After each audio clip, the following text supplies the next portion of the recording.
Kalapania natural park সেই এক লম্বা ইতিহাস। 70-এর দশকে শত শত লোক বাংলাদেশ থেকে এসে বসতি স্থাপন করেছিল এই পার্কটির আশপাশ অঞ্চলে। সেই সময় এই পার্কটি ছিল বাংলাদেশ থেকে আগত বসবাসকারীদের শ্মশান খোলা। আগরতলা থেকে 116 কিলোমিটার দূরে অবস্থিত এই পার্ক 2004 সালে জিতেন্দ্র চৌধুরী যখন বনমন্ত্রী ছিলেন তখন ওনার হাত ধরে প্রতিষ্ঠিত হয়েছিল এই পার্কটি, যা 21 হেক্টর নির্জন ভূমিকে প্রাকৃতিক সৌন্দর্যের মনোমুগ্ধকর পরিবেশে প্রকৃতির স্বর্গে রূপান্তরিত করেছে। দুটি টিলার মাঝখানে নির্মল নীল জলের একটি হ্রদ চারপাশের সৌন্দর্য বৃদ্ধি করেছে। হ্রদে নৌকা ভ্রমণের সুবিধা রয়েছে। পার্কের প্রধান আকর্ষণ হল পার্কের মাঝখানে অবস্থিত একটি প্রকৃতি ব্যাখ্যা কেন্দ্র।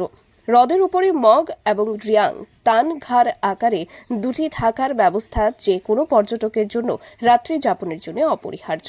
এই পার্কের মধ্যে ইট বালি কংক্রিট দিয়ে তৈরি করা হয়েছে হাতি, গন্ডার, বাঘ, হরিণ, বিভিন্ন বন্য প্রাণী।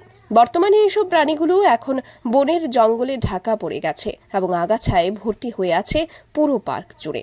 বন জঙ্গলে ঢাকা পড়ে গেছে এই পার্কটির সামনের বিখ্যাত লেখক অস্কার ওয়াইল্ডের স্বার্থপর দৈত্যটি।